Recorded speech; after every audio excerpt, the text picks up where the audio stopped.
workshop series. And I don't know how you are feeling, but I am very excited about today's topic. We're going to learn how to write winning proposals for agricultural grants and funding. And if you are excited about today's topic, please give me a thumbs up in the chat box.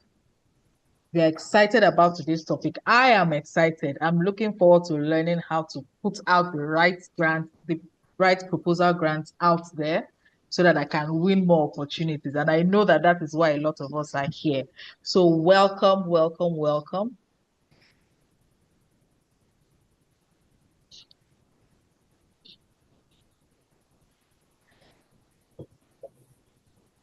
Welcome, everybody. As you join in, just give a very brief introduction of yourself. I'll be the moderator for today. My name is Ebere Oko, Membership Coordinator, African Food Change Makers.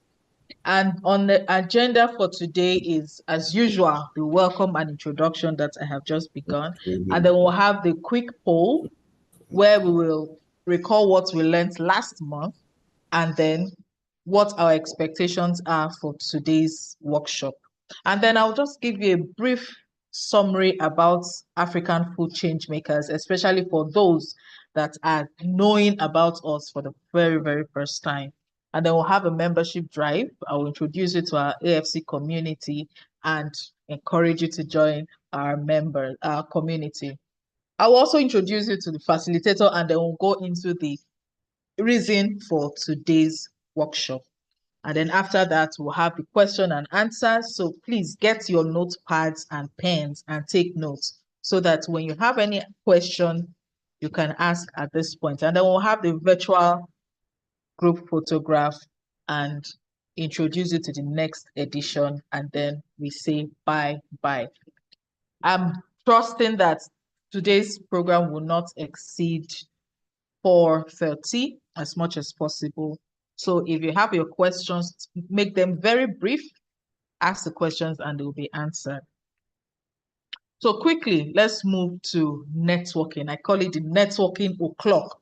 And every time that we have sessions like this, I'm always saying that when you come together like this, when business persons gather like this, it is an opportunity for them to network. So go to the chat box right now, type in your name, your business name, the product or service that you offer, and your location.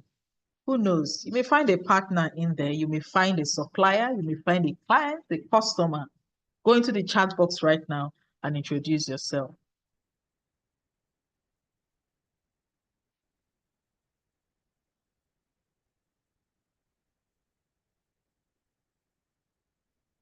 You're welcome. Welcome, Toby of Bright Mind Farms. Welcome. Everyone should be on the chat box. Go and find out who you are going to meet, who you are going to connect with, who you are going to do business with next. Everyone is introducing themselves on the chat box. Don't be left out. I'm seeing Joyce Banda from Malawi. Welcome. I'm seeing Usman from Bauchi, Nigeria. Cephas from Nigeria. Jude Nwancha from Nigeria. Zabron from Tanzania. You're welcome. Maolaudi from South Africa. Raymond, Tanzania. And the list just keeps going. You're welcome. I'm happy to meet you and I'm excited to learn with you today. Okay, so don't stop putting your names there, don't stop connecting. You can continue with the connection, network as much as possible. But right now we'll have our poll. My colleague will put up the poll. You'll see it on your screen. Please, as much as possible, respond to this poll. It will help us do better for the next class. And it will also help us know if what we have actually been doing is making impact in your business. So you can see, if you see the poll up on your screen, please indicate in the chat box. I can see the poll, thumbs up, I can see the poll. Answer these questions. Please just carry on with the poll. Did you attend the first edition of the Agrifunding workshop? The last edition was last month. And we learned bootstrapping for business expansion. A lot of us were hearing bootstrapping for the first time. So did you attend? If you attended, how was it? Did you enjoy the session? Did you apply any of those principles in your business? Did you learn how to maximize your cash flow? Remember, we learned about maximizing cash flow, about ensuring that we have enough cash for our business. Did you ensure that? Did you try as much as possible to manage your business in a way that you may not need too much external income sources? So please answer the poll. I've not seen anybody answer yet. Nobody has answered. We have 106.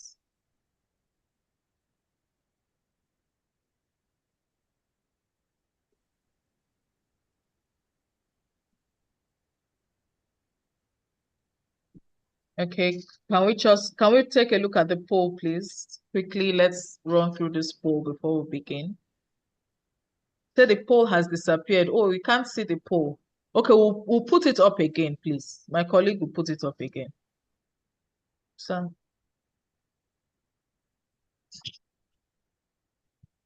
the poll is back up, please. Confirm if you can see it. I mean, if you can see it, I should be seeing responses. So there's a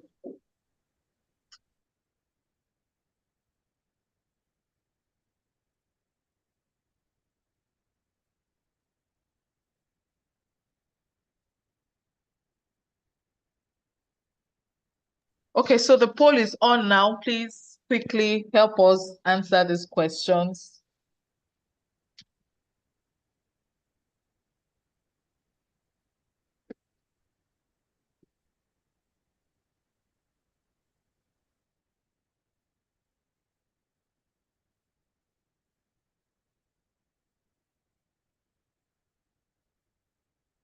Okay. Okay, thank you. I'm already seeing some responses. Thank you. Thank you. Keep going. Two responses now. Two responses. Let's go. Let's go. Let's go. Where are our people? We have 125 participants here. 137 now. So 3 persons. Let's go. Just keep answering as much as you can. We have 4 responses.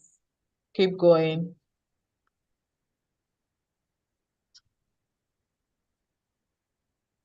Have you ever applied for a grant? I'm sure everybody has applied for a grant, or at least almost everybody.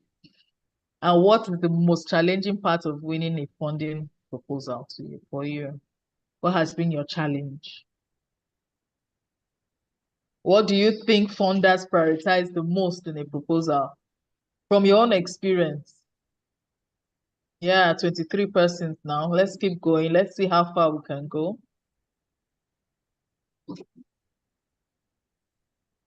Have you applied for any grants the past 3 months? Have you received any form of training on how to write a business grant? What's your primary reason for attending this workshop? We want to know.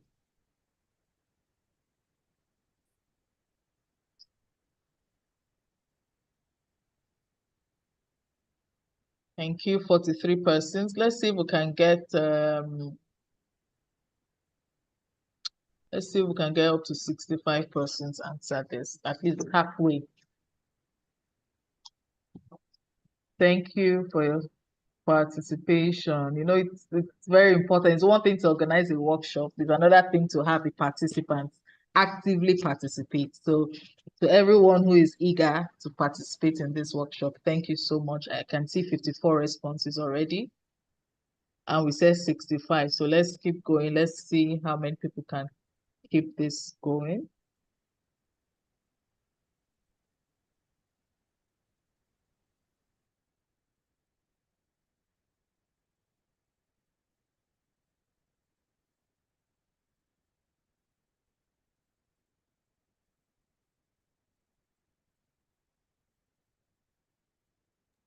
Yeah, 61,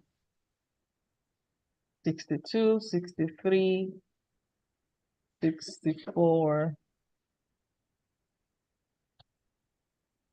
Okay. Ah, we won't pass the mark. Okay, let's see if we can get 70.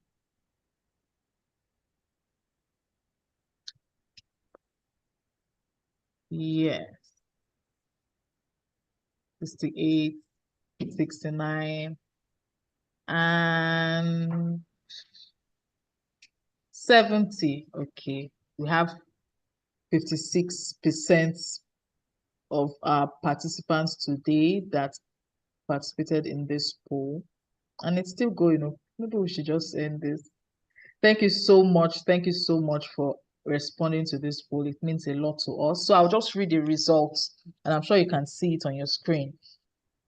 We have 69% of people here today that missed the last session. If you missed the last session, it's good to know that you are here today. Don't miss next month's session because this is a monthly program that will end that will conclude by the end of the year, and you shouldn't miss anyone as much as you can. If you attended the first session, this is for those now. This is for the 31% that attended the first session. If they have started applying the principles they learned, and I'm seeing 15%, wow, have started applying and seeing positive results. I'm sure hopefully maybe next month we'll take up some success stories. And we have 13% saying yes, but they still facing some challenges. We'll talk about it next month. Have you ever written a funding proposal? 41% have written multiple times, 20% just once, 15% never tried. Okay. If you have applied for a grant, what's the outcome? 17% actually had their grant proposals approved and received funding. Congratulations. 29% rejected, received feedback. 19% received no feedback, and others have not applied at all. Today, we would learn what those issues are, those gaps that we may have, caused in our proposals that made us not to get those grants. What's the most challenging part of writing a grant? 24% said understanding grant requirements. We'll learn how to simplify that at this training today. And others struggle with writing compelling business plans. Others struggle with budget preparation and financial projections, collecting supporting documents, meeting submission deadlines. Oh, God. What do you think funders prioritize the most? This is for those that actually have that experience. 23% say the funders look out for clear and realistic business goals. Absolutely. 20% strong financial plan and projections. 5% social and environmental impact. 8% innovation and scalability. 44% said everything that has been listed. Actually, yes. Have you actively searched for agribusiness funding opportunities in the past 3 months? 52% have actively searched for. Have you received any form of training on how to write business? 25% have received, and we are here again to learn more. We cannot learn enough. What is your primary reason for attending this workshop? 49% want to learn how to write better proposals. 36% want to increase their chances of securing funding. Would you be interested in a follow-up mentorship or grant writing support program? 96% have said yes. We'll see how we can make that work for us. Thank you so much for participating in this poll. So let us move on quickly without wasting much of our time. A brief introduction about the African food change makers. This workshop right now is brought to you by African Food Change Makers, and we are a non-profit organization committed to helping African entrepreneurs scale resilient and sustainable agri-businesses that feed Africa and the world by providing training, access to funding opportunities, exposure, trade linkages, and fostering a vibrant community of change makers. African Food Change Makers is set to help businesses grow, help businesses scale, help businesses explore trade opportunities, help businesses play on the same in the same global ecosystem where other developed countries are benefiting from. We have a lot of resources here in Africa, human resources, natural resources, mineral resources, and the likes. And then even food resources, like I like to say, we have the land and we have all kinds of very healthy, nourishing foods. But we have people from developed countries come here, take these food resources, these beautiful resources we have, take it back to their own countries, develop them, process them, and sell it back to us. Meanwhile, we have all of these resources. What is the problem? Why are people not knowing about African food? Why is African food not popular, even with the nutritious elements of African food? Why are we not popular? Why is our food not out there? We have people here in Africa, SMEs in Africa, producing wines, tasty wines. We have SMEs in Africa producing chocolate, coffee, and the likes. So AFC seeks to reach out to SMEs like this that are making impact, that are trying as much as possible to push our name out there, to push Africa out there. If you see what I have just said now, our goal is to have successful and sustainable agribusinesses that are feeding Africa and the world. And we want to be respected across the world. That is what AFC does. And what we do, actually, we actually do this. We seek to achieve this, achieve agribusinesses that are doing great, that are doing exploits. We do this by capacity building. And if you see on the right hand side of the screen, these four pillars are what we do in African Food Change Makers. Climate is the topic today, and we know that climate and environmental shocks affect our business operations, affect our farming operations. And because of this, AFC has a building resilience against climate and environmental shock program, BRACE for short. We do this, we train agribusinesses on how to adopt climate smart practices for their businesses. We have the leading African Women in Food Fellowship, where we amplify the voices of women doing agri. We push them out, we set them up in global stage, train them to become very good public speakers so that they can connect to every aspect, every part of the world. They can interact with anybody, they can collaborate with anybody, they can network with anybody. We have the Scaling Export Program to help to teach agripreneurs here in Africa how to prepare their businesses for export. We share the opportunities with them, the connections, the linkages, and all of that through our Scaling Export Program. And then we have the vibrant community of agri-food change makers, because it is one thing to train people, to give them these skills, expose them to this knowledge, and it is also important to bring them together to ensure that they are doing it right, to track developments, to track growth, and share even additional knowledge. And you can do that through a community. And then when we bring everybody, every participant of all of this program into one community, they benefit from each other. They learn from each other's mistakes, learn from each other's challenges, learn from each other's successes. And that is what we give in our community, AFC community. When you keep hearing AFC community, this is what we do. And quickly, in our community, AFC is a hub. We are a digital hub, right? And in that hub, we share resources that would help you become a good business person. And our hub gives you resources that will strengthen and scale your business.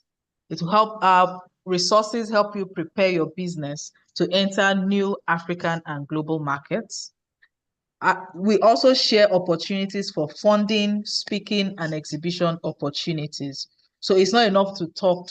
We know that, yes, we've given you this training, we've given you these resources, we've given you this information, but we also know that you need money to scale your business. So we look out for opportunities out there that will be relevant for your business. So you see, if you have not joined the AFC, if you are new, you've been hearing about AFC, you've been attending our programs, but you've not joined us, then you know that you are missing a lot. We don't just talk and talk. We look out for opportunities that will help your business. You have access, complete access to a vibrant community of members from across the world. As of today, we have about 6,700 members from across 48 countries in Africa. And in this community, in Nigeria, you, a Nigerian, can connect with somebody in Rwanda and foster collaboration, foster some kind of any business transaction. So that is what we provide in the community. Don't work alone.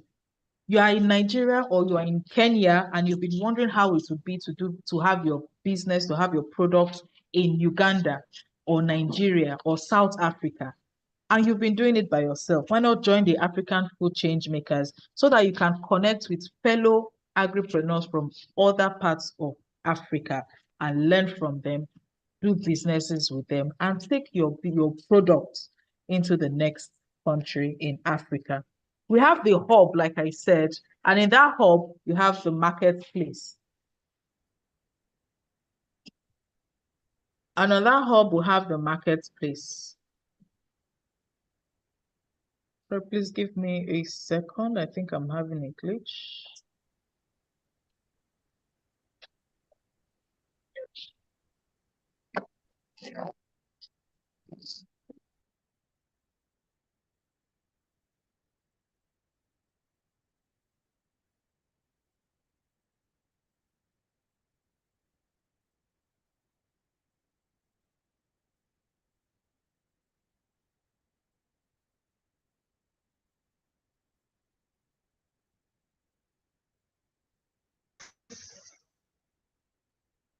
All right, thank you so much for your patience. Thank you. So this is how our marketplace looks. If you join the African Food Change Makers today, you have access to the marketplace back end, like I like to say.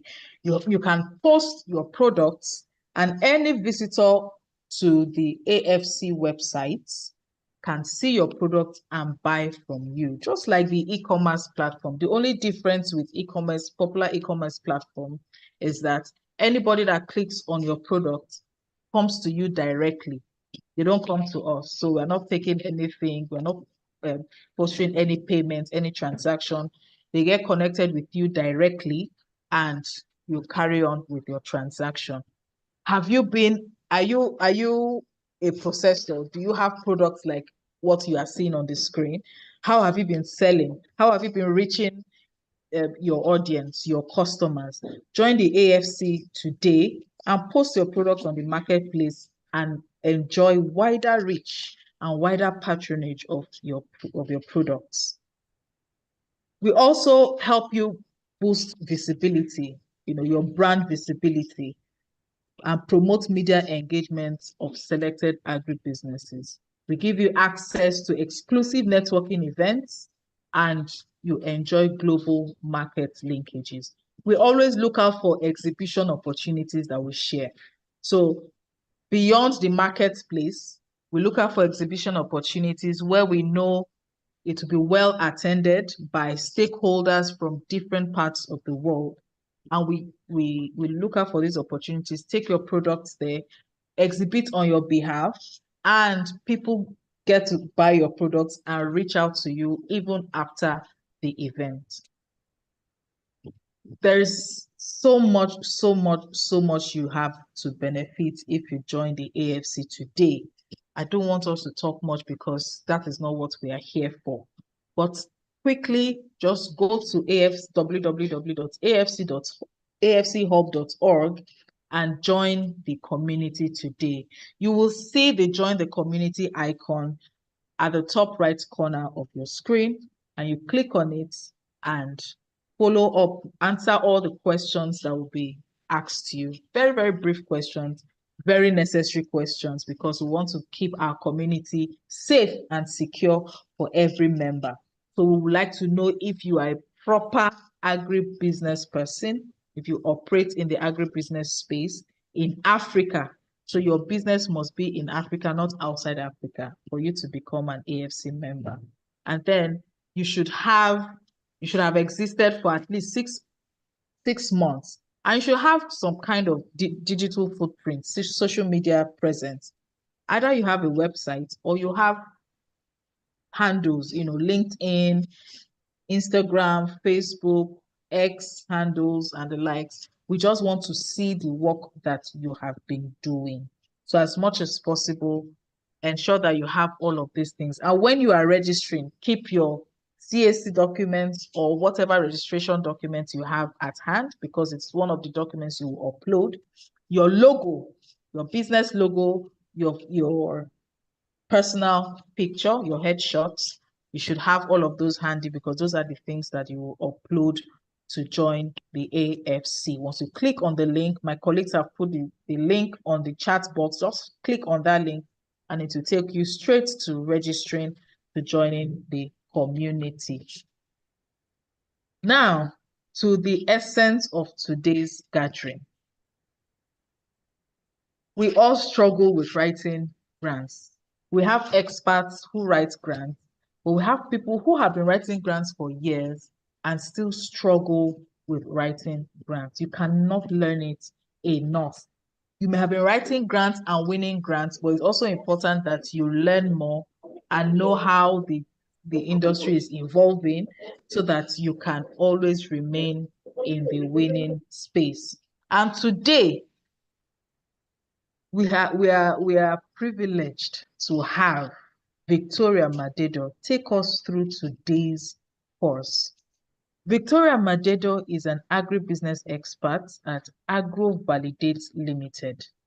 And let me tell you a little about Victoria Madedo.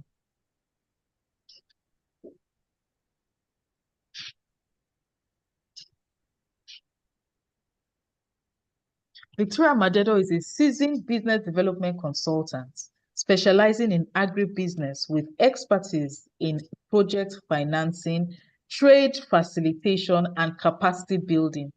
She previously served as group head, business development at BOI Investment and Trust Company, driving growth and investment initiatives. Victoria is passionate about mentorship and ecosystem development, volunteering with programs such as Google Accelerator Launchpad, Lagos State Ready Set Work, and the International Business Accelerator. She is a director at the African Support Bureau for Entrepreneurship at the University of Ilorin, and has worked with institutions like the Lagos Business School, the World Bank, and GAIN. Are you following me? Do you have your notepads and pens now? Because you have a lot to learn from this woman. With multiple academic qualifications, including an MBA in finance and MSc in agribusiness development, she is pursuing a PhD in international agribusinesses. Kudos, Victoria. Victoria has facilitated 250 billion naira in debt financing and led trade delegations across 12 countries. She also advises agribusiness organizations and leads initiatives promoting agricultural inclusion and storytelling. Thank you so much, Victoria, for accepting to be with us today. And we are looking forward to learning from you. Victoria, you have the floor. You have slides, so I'll just stop sharing now so that you can share your slides as well.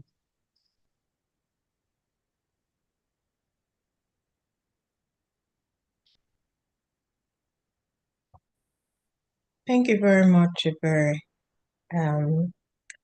It is an honor to be here this afternoon, and thank you to everyone that have joined this session today.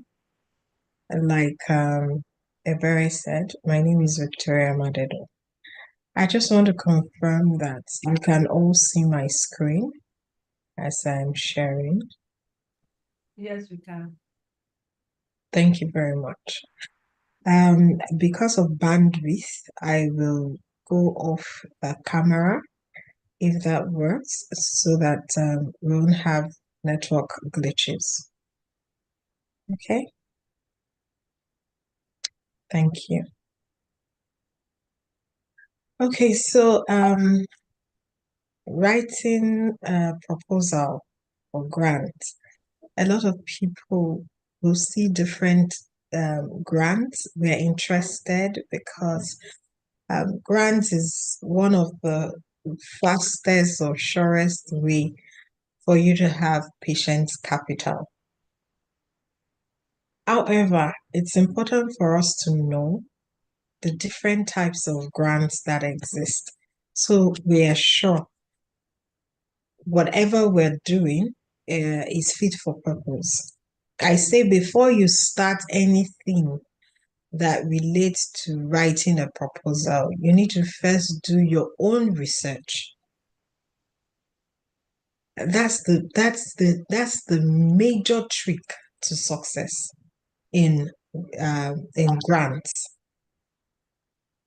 You need to understand the language, the lingua of that funder.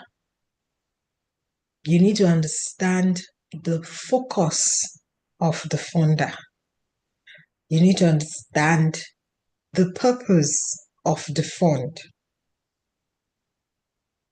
So broadly, there are three types of grants, broadly, when you categorize them. You have the research grants. Research grants, most especially for those that are doing agri-tech. If you're building a new technology, like the people who started the solar irrigation system, some of them got this research grants, and they knew when to apply for the grants. Another thing for research grants, you have those in the medical fields and universities. Now, some people will say, oh, I got a grant and my lecturer is using the grant for my research work. The truth is, those type of grants are not given to individuals, they're given to institutions, even though it is your um, research idea that was used for the application. So let us understand. It's now easy for us to know when and where to apply to, or what is fit for purpose for our business. You have the operational grants, and this is the common one for MSMEs. It's something that you use for your working capital. You want to buy an equipment. You need money to pay your employees, or to pay rents, or to lease a property. These are operational grants. Then you have project grants. Project grants are the most popular grants in Africa. They are very, very popular. And most of these grants are gotten by NGOs, right? Non-governmental organizations or not-for-profit organizations or corporations. And then if you are not, if you don't understand the language of grants, you will find yourself applying for a grant that is for NGOs, you as an MSME. Now, let me explain the difference between the project grants and operational grants. The project grants, you need a specific objective. For example, you have an organization like IFDC or USAID, right? USAID puts out a grant application, and if you look at the narration of the grant application, is to provide knowledge, training, capacity building.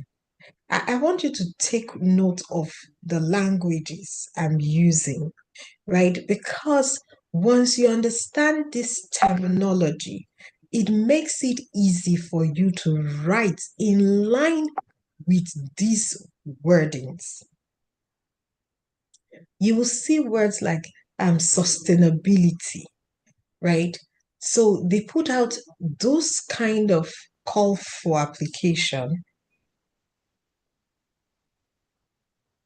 and the target for those calls are for people or organizations, not individuals, organizations that can provide that service, that capacity building service. You as an MSME, you say, oh yes, I can provide it. Nobody's arguing that fact. But how are you going to provide it? What is your objective? What are the timelines for you to achieve that? Those deliverables are what set you apart from everybody that comes to put their pile in that basket.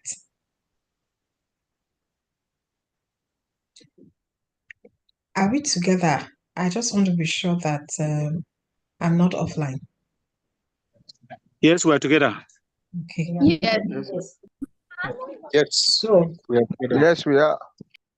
So that is for project grants. Why for operational grants is the one that you as a business owner that has, as an agripreneur, that have your operations, your day-to-day activities that require, say you are a Gary processor, you want to buy a flash dryer. Now, the call for that particular grant, the language is different. You see languages like business enhancement or operation enhancement or efficiency or something like operational efficiency. And sometimes when you also see those languages, you need to read in between the line and see, is it a cash based? Because these languages are there where they will tell you, oh, you have a grant, $1 million grant, hypothetically. I'll say, let's say $100,000 grant, right? And then you would see that it is for technical support. Knowing this difference will enable you to write accordingly. See, the major trick in writing this grant proposal is understanding the language of the organization or institutions that is calling for application. Now, let us look at what makes your proposal successful. Over the years, I have worked with organizations to review grant applications, and then they award marks as per the proposal. Is every section of the proposal. They are weighted differently. And then they calculate at the end to see what value you can allocate to a certain applicant. And what makes it compelling is how you tell your story, how you can engage the person reading it. Remember, what you are writing must align with the language of the organization. You need to go ahead and read the history, understand where they are coming from. what they've done over the years. Take it, copy it, put it on DeepSeek or ChatGPT. Thank God for artificial intelligence now. Makes life easier for all of us. Copy it, put it on DeepSeek, and tell the DeepSeek or ChatGPT to highlight the striking language in that history. When you go to their news, you go to their archives, right? Go to where they say the past funded projects. Take it. What is the reoccurring language?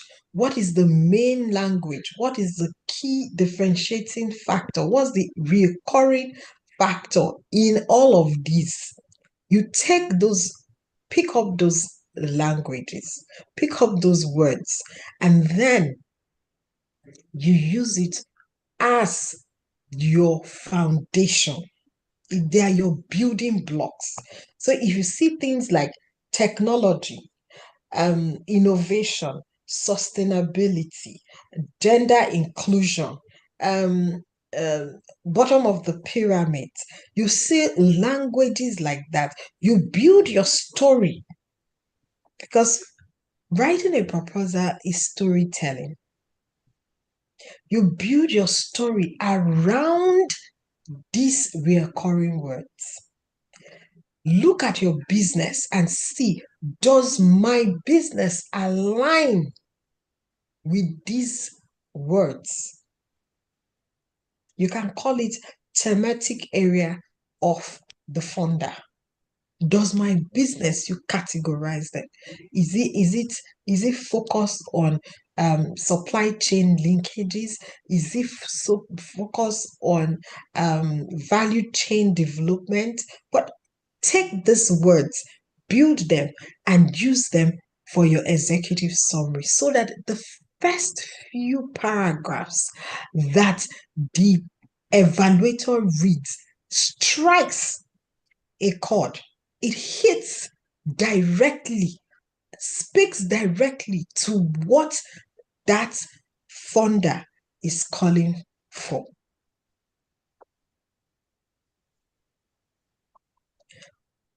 Let your executive summary be very concise and clear. That opening line will decide the mood of the evaluator for the rest of your proposal. Are we together? Yes. Yes, ma'am. Yes, we are. Yeah. Okay. Yeah. Yes, ma'am. The next you look at is the statement of need. Depending on different people use different words for it. Problem statement, statement of the problem, whatever it is, it means that you have identified something that needs to be solved. You know the problem. For example, you are talking about they called for application, right? And you're responding, and the call for application is on, say, innovation, agricultural innovation. So they want to select agricultural innovations that can help improve productivity or improve livelihood or improve access to markets or something. They call for that. And let's take African Food Change Maker as the applicant that is responding. You know that AFC is not a manufacturer, but AFC has partners or members in its community that are, excuse me, that are manufacturers. But AFC has a technology that will help, using its community structure, right, to create an e-commerce platform to create a marketplace where each member can trade with themselves across border. So that portal, instead of using your general say electronic cards to buy from from this member and sell to this member, AFC creates a token system that is specific to its members. You can only have that access to that token or use that token if you're an AFC member. And AFC's statement of problem will read it as this. There is a barrier in trade amongst its member within the continent. And this has limited access to raw materials within the continent and increased dependence on importation from outside of the continent, even though the raw materials are available within the continent. In order to solve this barrier, because the continent doesn't have a unified payment system or structure, AFC is building a token structure, a token system that allows its members to use these tokens to trade with each other. And that token will represent a certain value. So a member of AFC in Malawi that wants to buy shea butter from member of AFC in Rwanda does not need to do a physical or card exchange. We'll just use that token to give to the Rwanda person, and can cash that token as the Rwanda person can cash that token as another product that it uses. Say, for example, shea seed. Somebody else in Rwanda supplies shea seed to that shea butter manufacturer. I don't know if you understand what I'm saying. Yeah. Yes, we understand. We understand. Go on. Okay. So that is the technology. That's the problem that exists. That's the technology. That token system is the technology that AFC is bringing to the fund for it to provide grants to. So it has to be clear. It has to show a story, has to show how it connects that problem, why it is a problem, and why your solution as a technology is highly needed. This kind of statement of problem is for project grants. For operation grants, your statement of problem will be localized to you as a company. That you are, say, a Gary manufacturer, right? You produce Gary. Your problem as at today is access to raw material, cassava, right?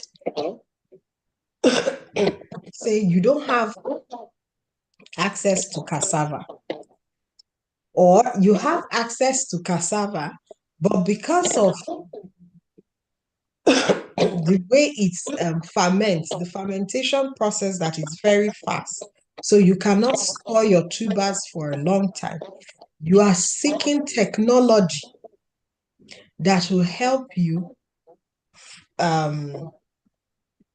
peel and start your fermentation process, or start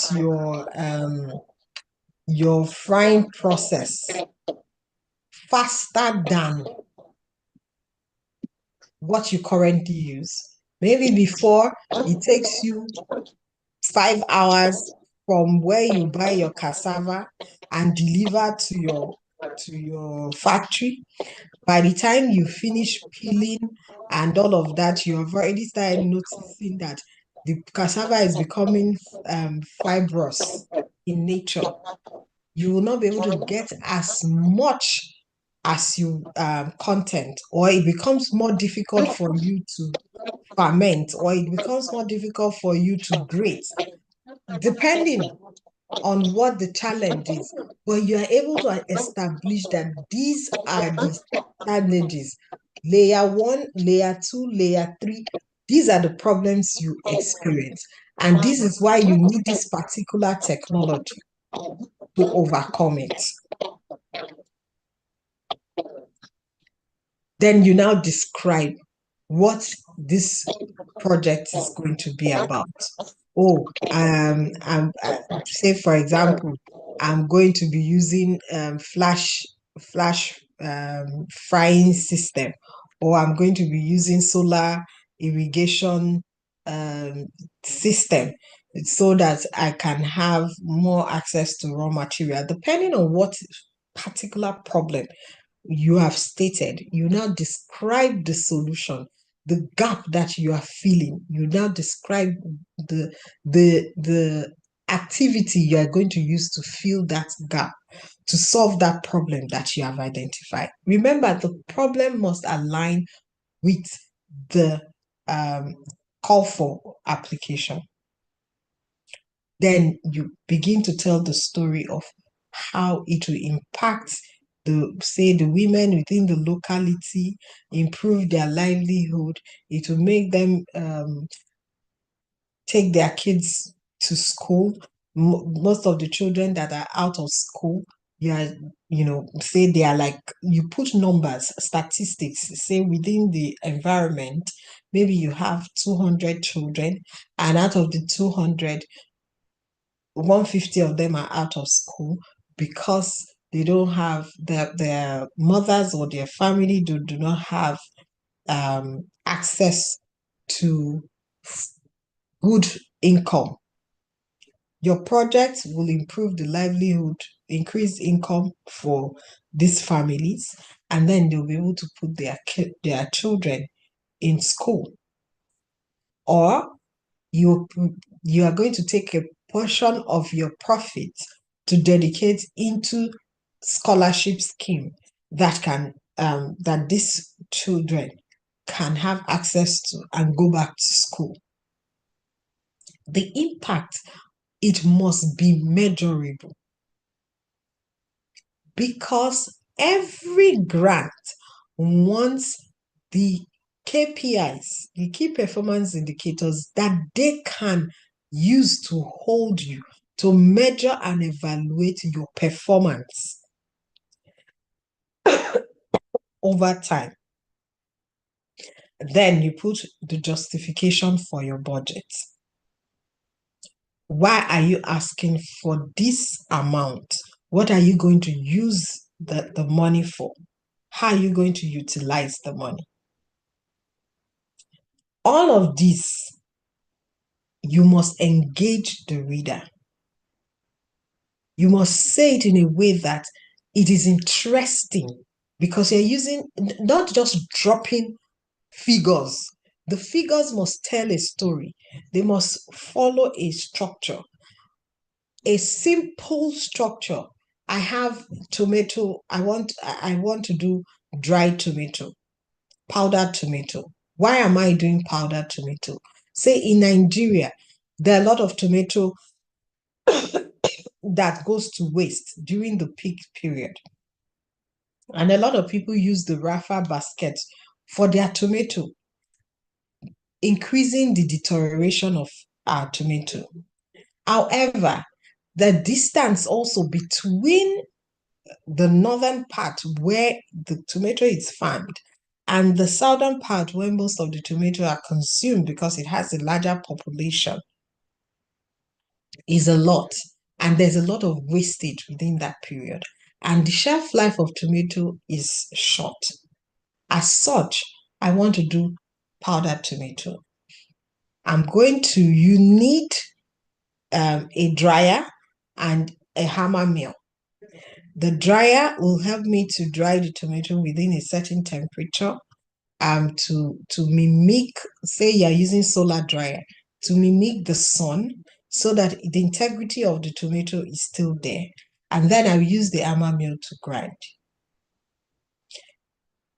When I do that, the farmers who will usually sell their tomato at a loss because they cannot store it, and maybe they harvest 20 tons per week, and they're not able to sell the 20 tons at premium, these farmers will now have access, because I will buy the tomato from them that they cannot sell fresh. I'll buy the tomato from them, dry it, and I'll buy it at premium price, because I'll be exporting my dried tomato outside of Nigeria, where it commands a better value. This will increase the livelihood or the income of the farmers by 20%. These figures helps with your proposal writing. When you tell the story in that format, it shows the impact. When you finish writing all of these things, you need someone else to read it. Someone within the industry. And that's what a lot of people don't do. Someone within the industry that understand what you are doing, that understand the activities within that project that you're talking about, or that business you're talking about. Send it to that person to review, to read, and the person will show you the pitfall. Will say, oh no, you should have written it this way, or restructure it this way, so that it is clear, it is concise, and then it is relatable. When you are able to get someone to review for you, that's why it's encouraged you have a mentor or a coach. These are the places where they can help you. A second eye to help you. Even some people, as small as typographical error, you lose a mark for it when you're doing a grant proposal. Then you add your supporting documents. What are your supporting documents? Let us start. In documentation, it's one thing to write a beautiful proposal and tell the right story. It's another thing to back those things with facts and figures and documents to talk about those figures. One, you must be a registered business, a legal entity. If you want to get a good grant. Two, you must comply with regulations. Filing of your tax returns, filing of your annual returns. If you are a manufacturer, you have your NAFDAC. If say you're in Nigeria, you have your NAFDAC certificate, your NAFDAC number, or your standard organization number or certificate. Those little things are sweeteners for your grant application. They are a serious differentiating factor. It makes a lot of difference that I have gone through all the rigors to be ethical as a business. And if you are also writing your budget, you need to put quotations to support why you put your budget is like this. Don't over project. If you say, oh, I need $100,000, and for this I'm going to buy A, B, C, D. Let there be things that support your claim. You should have documents that supports your claim. And don't miss, there are times we miss items. Look at an audited financial document. Look at how it is represented when it comes to the expenses. You will see different expense items. Use that as a guide when you are doing your budgeting, because sometimes we just look at, if we sell, we buy at so and so amount, we produce 100, we sell at so and so amount, and we focus only on the gross profits instead of the net. And most grant evaluator wants to see how you are able to approach, how you understand your profitability, how you understand making money, how you show it in your budgeting and in your projections, because you're showing, I understand my business. They don't want to give money to somebody that don't understand what he or she is doing. This is why getting someone to review your documents when you put in your proposal together is very critical.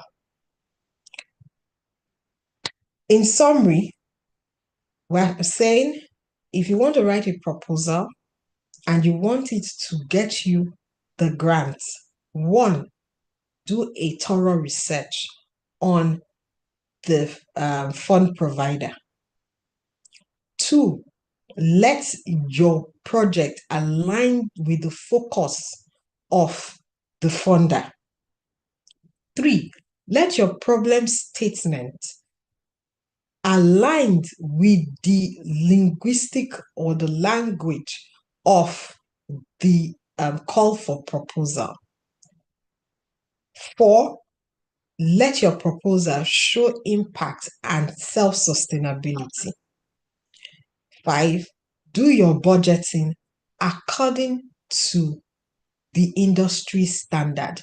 Make sure you can differentiate your revenue from your gross profit and your gross profit from your net profits.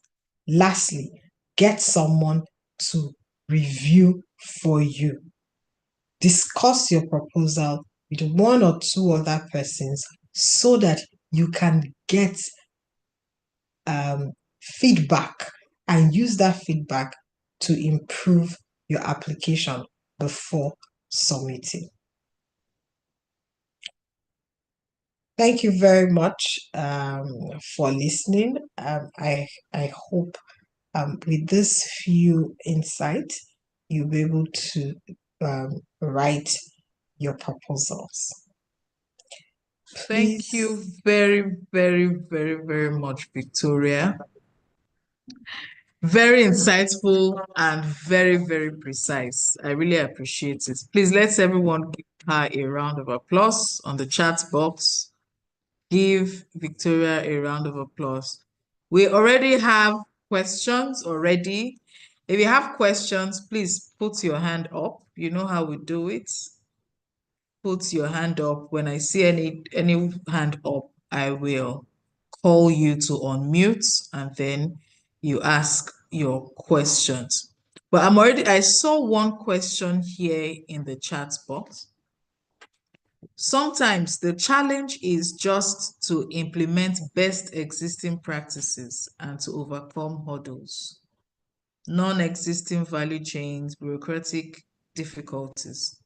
How can we write a compelling proposal in such circumstances, provided a matching funding opportunity was found, as mostly funders emphasize on innovations? Can you give a response to this while we look out for more questions from the audience? Okay, so that challenge of matching funds, where the grant provider, the funder, wants you to be able to provide some level of equity. Those kind of challenge where you don't have that that equity in itself, you can look at collaboration with another funder. But for innovations, it's always important that you have at least 10% equity contribution of whatever innovation that you are either building or you are trying to introduce into your business. Have 10% equity, so that when you're talking to a funder that is not a grant funder, I will always suggest that you focus on non-interest banking funders that you can partner with, so that you're not under pressure, right, to pay interest. They have a way of doing a sharing formula that reduces the pressure. Although the sharing might be expensive, but it then reduces the pressure of you looking for Okay, it was money, reversed. looking for money to pay to service interest and principal. So focus on non-interest banking opportunities, and then use that to collaborate with the grant funds in itself, so you can have a proper tripartite structure that gives you the opportunity to unlock that grant. I don't know if the person that asked the question is online. Thank you very much. I'm sure he would have taken notes. We have Stephen Orji. Stephen Orji, please unmute and ask your question. Good evening or good afternoon. My name is Stephen Orji. Thank you so much. Can you hear me? Yes, we can. Just Yes, go I ahead. can. Yes, Good thank you so afternoon. much. Very impactful and also educating. I've written, let's say, lots of proposal. I actually also help some SMEs to write proposal, but most of them have not really. I've not helped anyone to secure fund. Sometimes they scale through the first stage, maybe second stage, they may drop out, or third stage, they're out. I just want to ask, what really are the funders looking for? Maybe generic thing that every funder is actually looking out for, apart from going to look at what their objective and what they do. What is the main thing that funders are looking out for in the proposal? The major thing a funder is looking out for in a proposal is solution. What solution are you bringing to address the problem at hand? That is the impact that your solution will bring. That is what they are looking at. It has to be sizable. It has to make a significant difference. For donor aid, for grants, it must make a significant. The number has to be reasonable. You know, they want a situation whereby when they put money here into this thing, the ripple effect in the next 5, 10, 20 years, people will still feel it.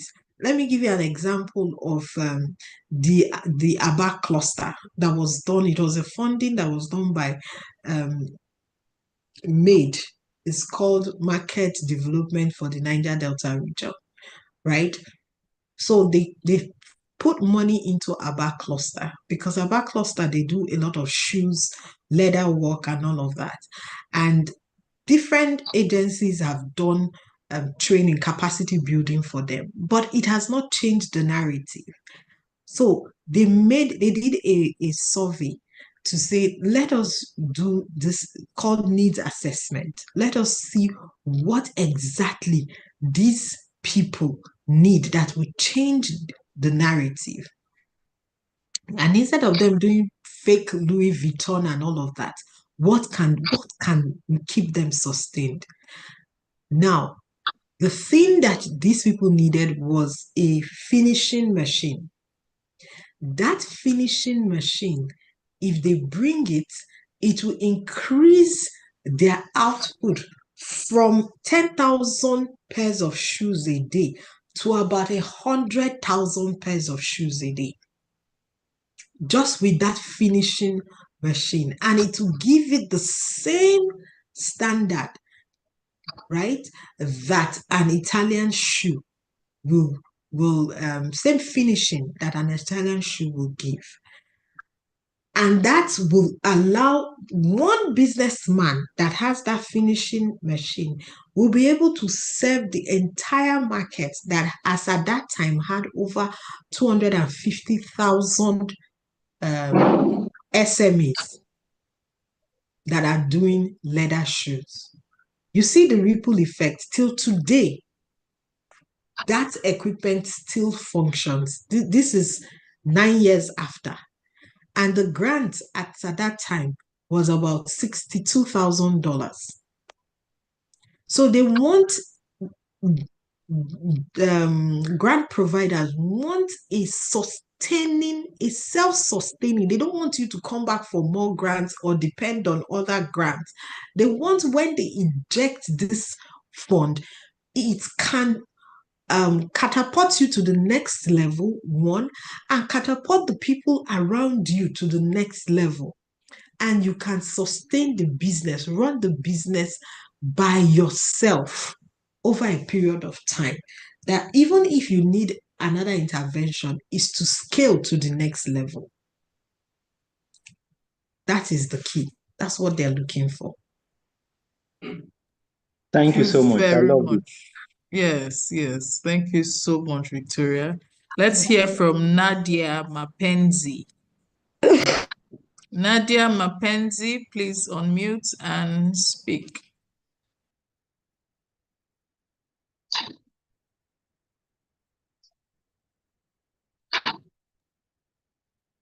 Mais bon, bonjour à tous. J'avais déjà écrit ma question dans les chat box. Ma question était de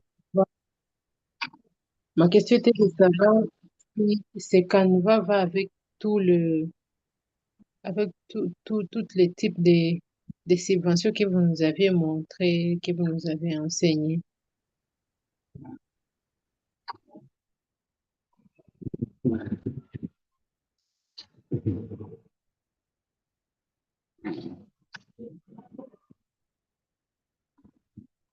Okay, so I don't understand French. I don't know if there's someone that can interpret her question in the chat box, or can say it in English. It's been translated here. Let me read it out. Okay. My question is whether the outline she shared can go with all three types of grants. So that means what you have just shared, is it applicable to all the types of grants that you earlier, Yes, so that is the standard structure for every type of grant. However, each call for application, Some people be dropping question. each call for application, right? Sometimes they have their own structure that they want, but no matter what it is, these 5 things I've listed must be part of the structure. No matter how they try to change the English or the wordings, if you look at it, that is the structure it will follow. So maybe in impact and sustainability, they might now add something else like innovation. In budgeting, they might add budget plus cash flow projections, but it will be the same. Generally, it's the same structure. Even if you are filling a form, it's usually the same flow.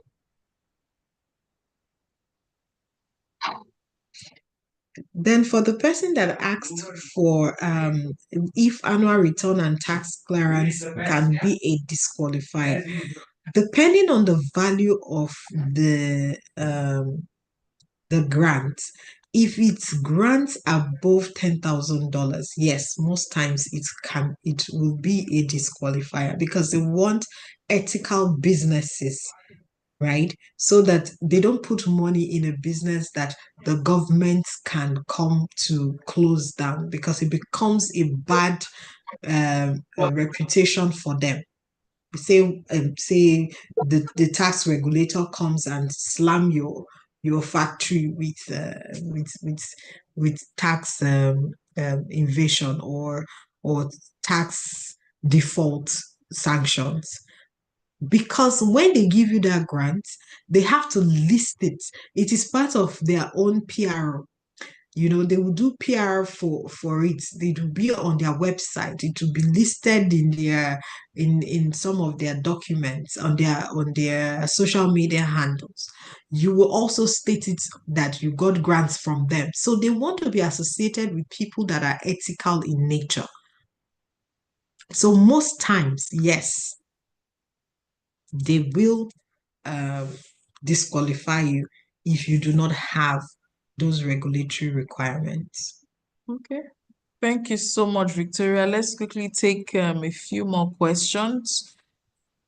Willie Oscar Jimmy. Jimmy. Willie Oscar Jimmy. Please unmute and ask your question.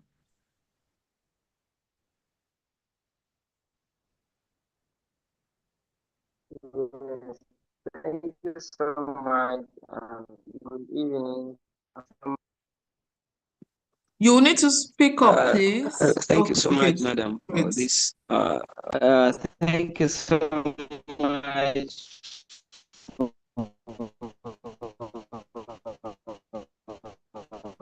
Your network really is not I letting think we us have picked hear a lot from you. today's So session. let's Now, take the next question, my and hopefully when your network stabilizes, we'll ask you again. Let's hear from Martin Wodulo. Martin Wodulo, please ask your question.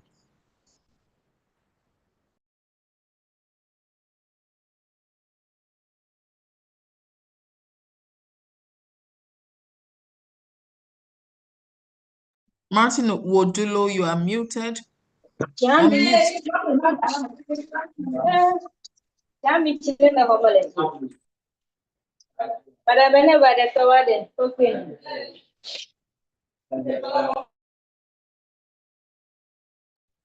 Okay, Usman Husseini, can we hear your question?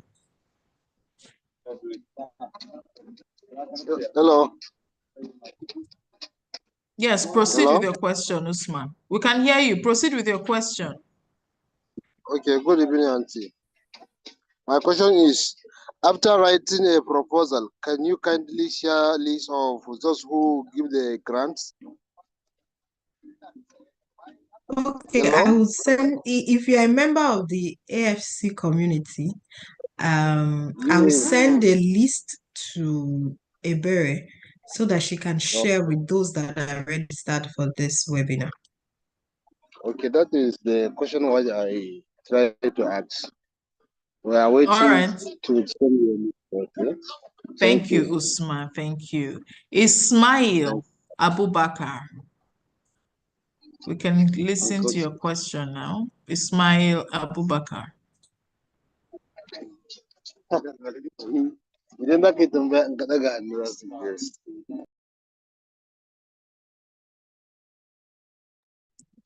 Okay, Ejek Komife Augustine, let us hear your question quickly. Unmute and let us hear your question. Good afternoon.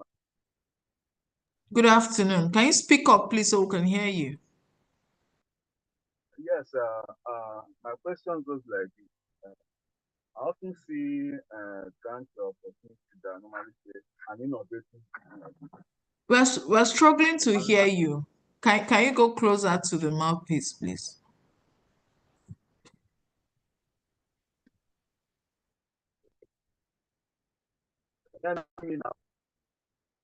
No, we can't hear you. Sorry. Maybe you can drop your question on the chat box so that we'll move on to the next person to ask the question. Okay, yes, ma'am. Okay, you are clear now. We can hear you now. Okay, my question goes like this. I often see grant opportunities and they are not an innovative business. And my nature of business, I do animal husbandry. So sometimes I ask me, what's innovative about I do piggery. What's innovative about rearing pig apart from the normal way of, so it gets me confused and sometimes I get to lose those opportunities because I cannot find it difficult to interpret what is innovative in my piggery farm. Thank you. That's my question. Thank you very much. So there are a lot of innovations that can happen in your piggery farm. For example, people use normal pigsty that is concrete in nature. They will put concrete on the floor and do the housing. But you can decide maybe the way you're housing your pigs, you're using clay, right? And the idea about using the clay, you make the clay really sturdy because clay can stay firm. But you're using clay because it is cool. So it does not make the pigs uncomfortable. Pig needs very cold environment. So that clay you're using keeps the pigs cold and you use less water as compared to with other people who are using concrete housing and use a lot of water to keep the pigs calm. So that can be your innovation.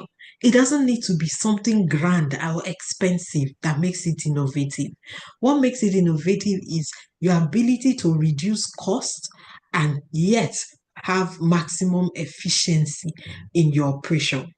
So think about the things that you're doing that is different from what every other person is doing and that makes it more efficient for you and less expensive. Thank you, ma'am. Thank you. You're welcome. Thank you so much, Victoria. Let's take, it's already 4:24. We'll just take two more questions and then we'll proceed. Let us hear from Sibongile Jere.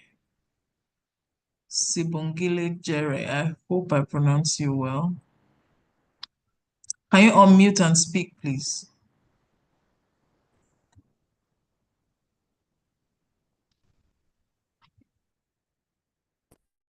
Okay, next person is Daniel Chibwe. Let's hear you, Daniel Chibwe. Let's hear your question quickly. Thank you very much, Dr. Victoria. My question is that looking at the consideration on the documentation, like following the government documents in order, it's hard for many startups. And keeping this in mind, what advice can you give to startups so that they can still keep pushing up until they get there while maintaining their dream alive? Thank you. So for startups, if you're starting on and say you are going to be using a lot of technology, there's a trick that I always advise people that want to start. Look for research grants. Let it look like you are researching into that item. Say, for example, you want to start a poultry and you don't have the capital to buy pen and pen houses and the birds and feed them. You can take a technology like a technology to do point of testing kits, right? So you want to research on the impact of the point of testing kits on poultry birds. The research grant will give you the money for the pen, for the birds, for the feeding, and for the test itself. Do you understand? So that's a trick you can use to get your startup funding. Look for a technology that is new that has not been introduced into that that community or that country get a research grant to research on the viability and sustainability of that technology. That research grant will not give you the opportunity because you need something to test it on so that you can take your data. So you can then get your startup funding to start that small business for you to use the research to collect your research data, but be ready for the follow-up documentation. A lot of people don't want to go through the documentation. So once they give you that grant, there are a lot of paperwork that you will follow through with to keep the research funder up to date with the viability of that research or success or failure of the research. Okay? Thank you very much, Victoria. Let me take one more question from the chat box. Someone is asking if you write grant proposals.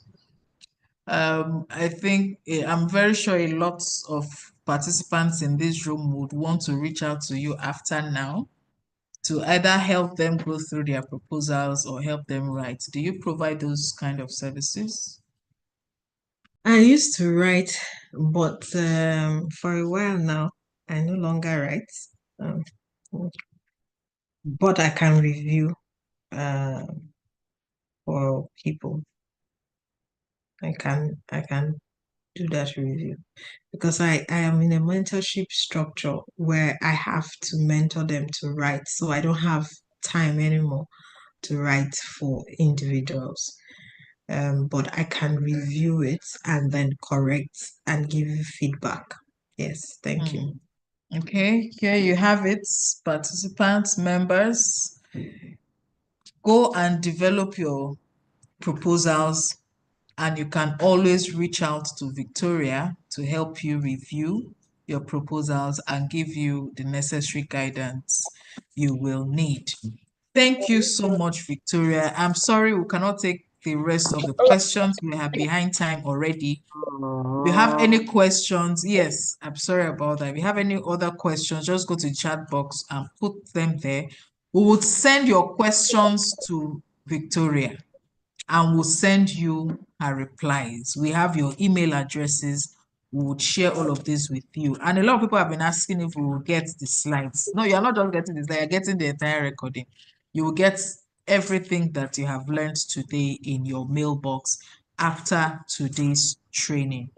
Thank you so much for your participation. Let's quickly go to the next on the agenda, which is a group photograph. Imagine we had a physical training, a physical workshop. We would all organize ourselves in the front of the class to take a picture. But right now, let us all turn on our videos, our camera, so that we can see our faces, and then our team members will take the picture. Hello, Auntie. So turn on your camera. Madam Ebera, please let me talk something. Like you said, you send all the slides up to now. I don't see the slide. I need slide to get me about many things. Yeah, so you will get the slides and we'll tell you how you can reach out to Victoria Madedo after now so that you can get the necessary guidance you need. Okay? But you definitely get them. You'll get the slides. However, team members, are we ready?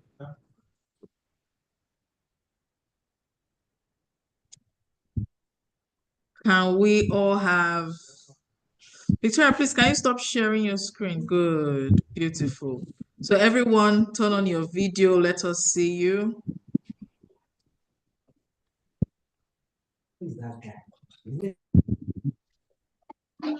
Bye-bye.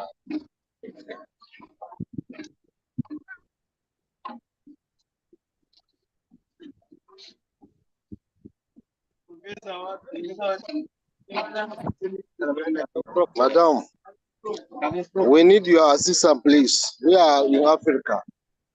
Sometimes we attend your this woman now.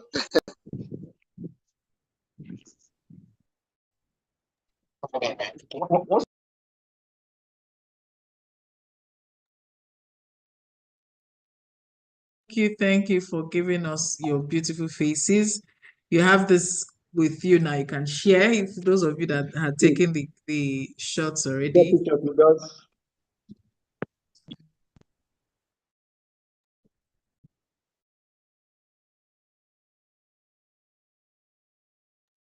Thank you.